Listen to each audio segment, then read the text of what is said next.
Good evening. Welcome again as I continue reading through the Bible one chapter at a time. As always, if you're reading along with me, I'm in the Christian Standard Version. Tonight I'll be reading Daniel chapter 11. Let's begin. In the first year of Darius the Mede, I stood up to strengthen and protect him. Now I will tell you the truth. 3 more kings will arise in Persia, and the fourth will be far richer than the others. By the power he gains through his riches, he will stir up everyone against the kingdom of Greece. Then a warrior king will arise. He will rule a vast realm and do whatever he wants. But as soon as he is established, his kingdom will be broken up and divided to the 4 winds of heaven, but not to his descendants. It will not be the same kingdom that he ruled, because his kingdom will be uprooted and will go to others besides them. The king of the south will grow powerful, but one of his commanders will grow more powerful and will rule a kingdom greater than his.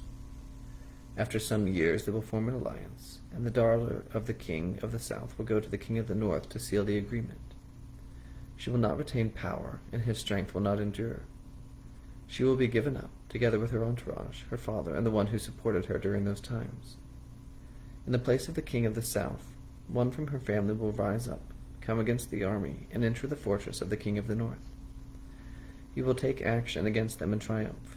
He will even take their gods captive to Egypt, with their metal images and their precious articles of silver and gold.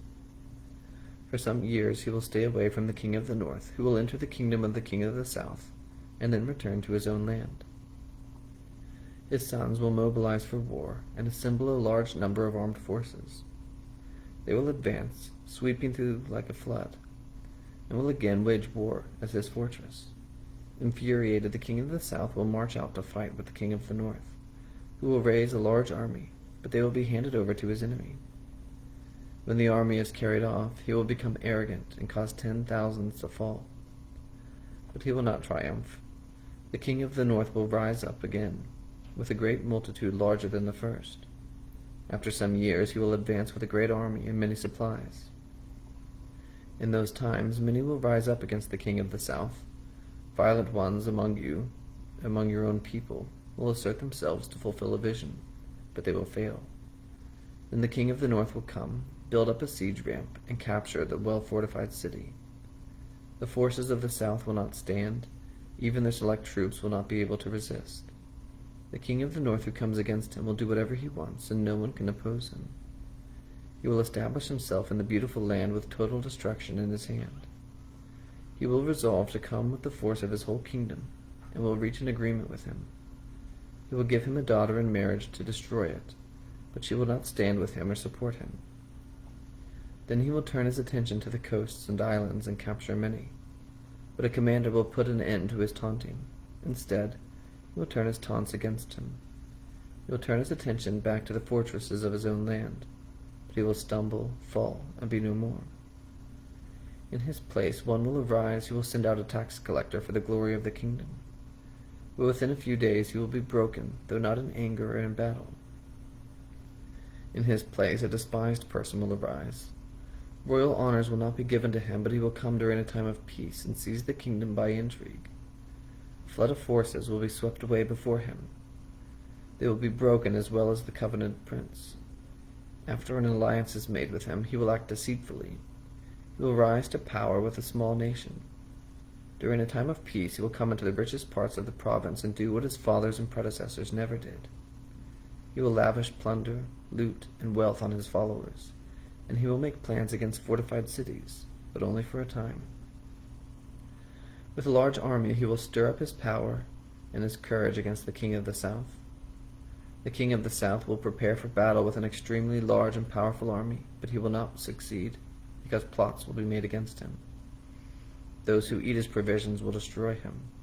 His army will be swept away, and many will fall slain. The 2 kings whose hearts are bent on evil will speak lies at the same table, but to no avail, for still the end will come at the appointed time. The king of the north will return to his land with great wealth, but his heart will be set against the holy covenant. He will take action, then return to his own land. At the first time he will come again to the south, but this time will not be like the first. Ships of Kittim will come against him. Being intimidated, he will withdraw.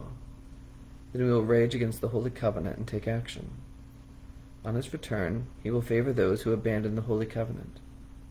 His forces will rise up and desecrate the temple fortress. They will abolish the regular sacrifice and set up the abomination of the desolation. With flattery he will corrupt those who act wickedly toward the covenant. But the people who know their God will be strong and take action. Those who have insight among the people will understand and give it to many. Yet they will fall by the sword and flame, and they will be captured and plundered for a time. When they fall, they will be helped by some, but many others will join them insincerely. Some of those who have insight will fall so that they may be refined, purified, and cleansed until the time of the end, for it will still come at the appointed time. Then the king will do whatever he wants. He will exalt and magnify himself above every god, and he will say outrageous things against the God of gods. He will be successful until the time of wrath is completed, because of what has been decreed will be accomplished. He will not show regard for the gods of his ancestors, the god desired by women, or for any other god, because he will magnify himself above all.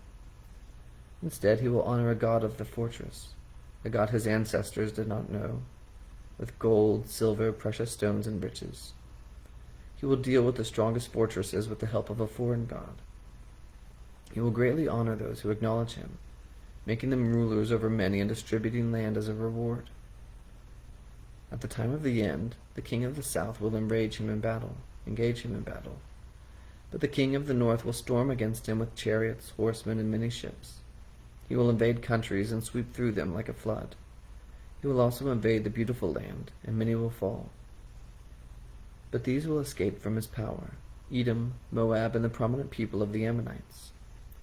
He will extend his power against the countries, and not even the land of Egypt will escape. He will get control over the hidden treasures of gold and silver, and over all the riches of Egypt. The Libyans and the Cushites will also be in submission. But reports from the east and the north will terrify him, and he will go out with great fury to annihilate and completely destroy many. He will pitch his royal tents between the sea and the beautiful holy mountain, but he will meet his end with no one to help him. And we'll find out what happens next time tomorrow in chapter 12.